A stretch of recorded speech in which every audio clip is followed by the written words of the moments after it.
Hey guys. All right. Well, I have been everywhere. Oh my god. Like, I have been all over the place today. So, I am on my lunch at my second location of the day. And I am honestly don't even have an appetite no more. So, I decided I'm going to go ahead and film for you guys and get y'all some content. So today I'm gonna do a story time. Hopefully y'all like that. How y'all feeling about these brows though? Like, ooh, they on flake.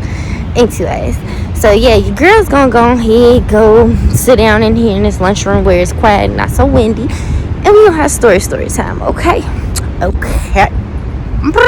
See you in a minute. Alright guys, so let's get into this story time. Y'all like my little pop-ons? I told y'all I couldn't get my nails done for real, so because they hurt so much, but I decided to put some glue on because it just didn't feel right not having nails, period. Like, had no tips whatsoever.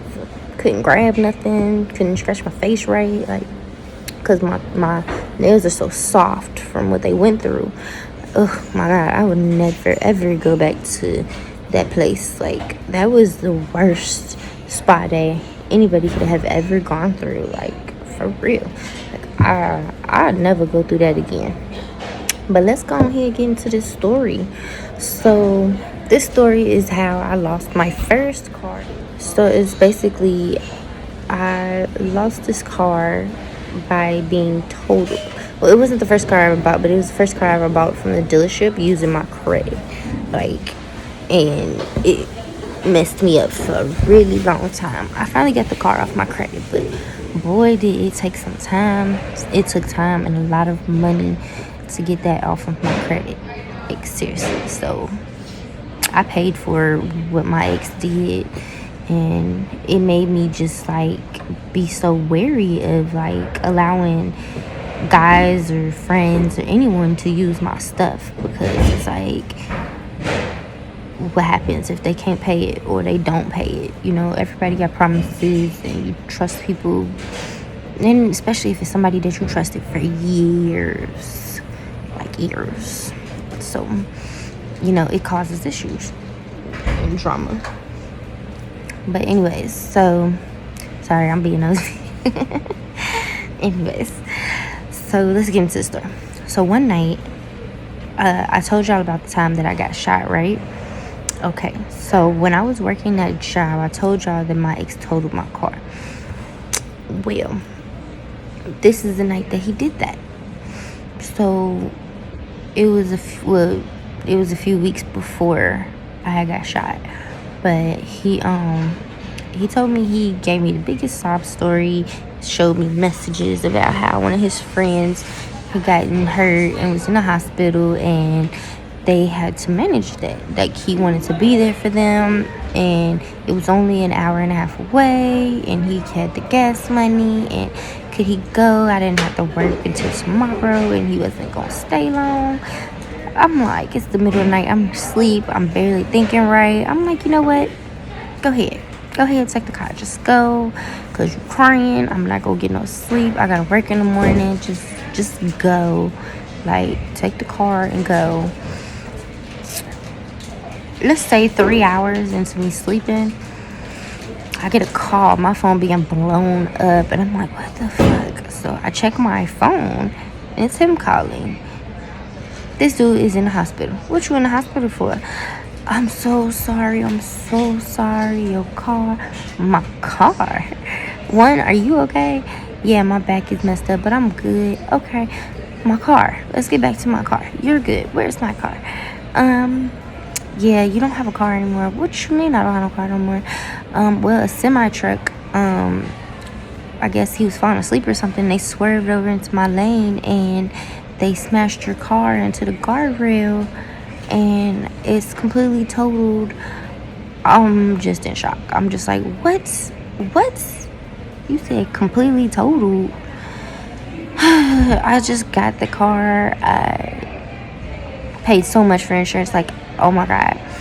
So then I ended up having to get the car fixed. I ended up losing the car after I got it fixed, because I had to make a choice between paying the insurance, off for the deductible so that I could get the car out the shop after it was fixed, or paying the actual car note. Well, I chose to pay that, and I was like, okay, I'm finna scramble up in the next week, and once I get the car, I'm gonna go ahead and get that money up real quick. I had little side gigs, so I was able to get that money up real quick. So at the time, so I was like, let me do that, but I needed the car to do it. So I was like, I only had enough to get the car out, and then in order to pay for the car, I had to work a little harder to do that. So, and I was gonna use the car to do that. Well, turns out the car company ended up calling around shops, and they found out where my car was. And when they found out where my car was, they came and repoed it, basically, out of the shop. The day I went to pick it up, like, I called and I was like, is my car ready? They was like, yeah, you can pick it up. I'm like, okay, I got the money, I'm on my way. So I come up, I pay for it, and they're like, all right, they putting on the last final touches, come back in about an hour, you can pick it up. I come back in about an hour. They like, your car's gone. I'm like, what you mean my car's gone? I told you I was coming to get it. They like, the company came and picked it up, talking about it wasn't paid for or whatever. I'm like, excuse me? Like, why would you let them take it without telling me? You didn't even call me. You let me drive all the way up here to no car. Like, I was completely upset. Like, that was horrible. And so I had to take that little money that I had, and I had to go and put a down payment on some random car at J Byriders.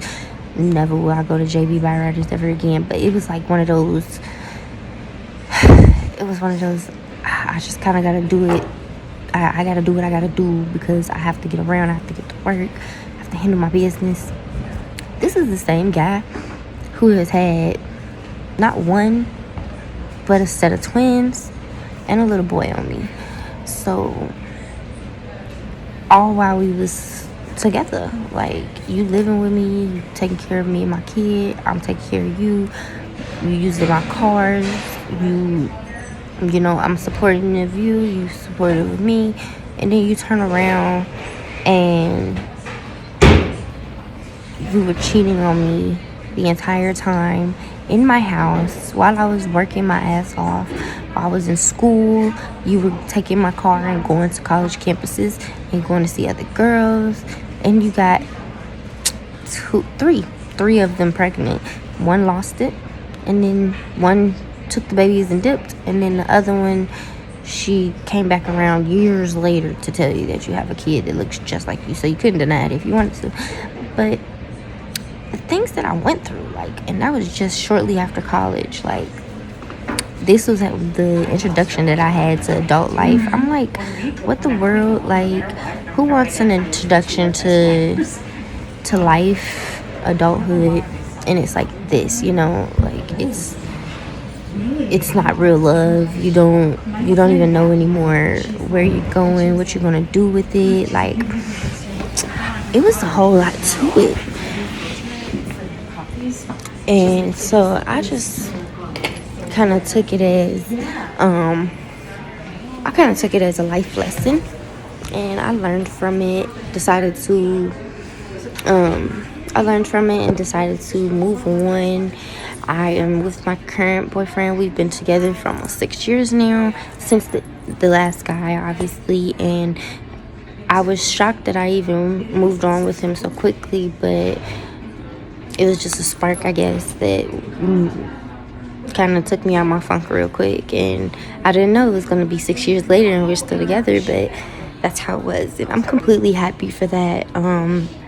As usual, everybody goes through their ups and downs, but he's very supportive. He has not had no kids on me. He hasn't cheated on me, at least that I know of, and I don't want to know, honestly, if that ever happened, but from what I know, that's not happened. And he hasn't totaled on my cars. He has his own. He takes care of himself.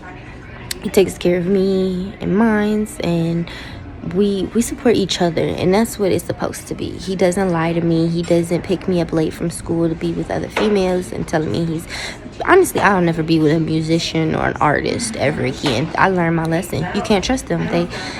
They have too much free time and too many places that they have to go to where you can't go, or where they can't talk to you for hours on a time, and they could just get into too much, you know, and it made me very wary. So with this guy, I was really still traumatized from what I went through. So I put him through a lot. He really didn't have much trust out of me. I was constantly just a mess when it came to him, but he dealt with me all these years, and we're doing so much better. We have a daughter together now, and we're just so happy. So that's just a quick story time on what I went through fresh out of college and while I was still in college, and just becoming a young adult. And it's one of the life lessons that I learned as becoming an adult. Yeah, you can go through things, and yes, you should take time to yourself before moving on. That's something I did not do. And you should also don't stop finding love just because someone did you wrong, but take it as a lesson and make sure you be more cautious next time. Keep an eye out, you know, stuff like that. But that's kind of all I got for y'all today. I hope y'all enjoyed my story time, and don't forget to like, comment, and subscribe. Sorry I had to move around a little bit. I had some other people from the hospital come around and sit down and get loud, so like I'm not sitting right here talking on the phone, but you know, that's how people are. So this is the best vlog I could get. I will try to do one with the kids doing cookies sometime this week, but for today's Vlogmas day 21, story time. All right, I love you guys so much. Thank you for following my page and subscribing to my channel. Don't forget to like, comment, and ring that bell so you don't miss any more of my videos, because I will be coming out with more. I will keep on trying to bring content to you guys. Everything I do will always be positive, so please keep everything at a positive note. Peace out and love y'all.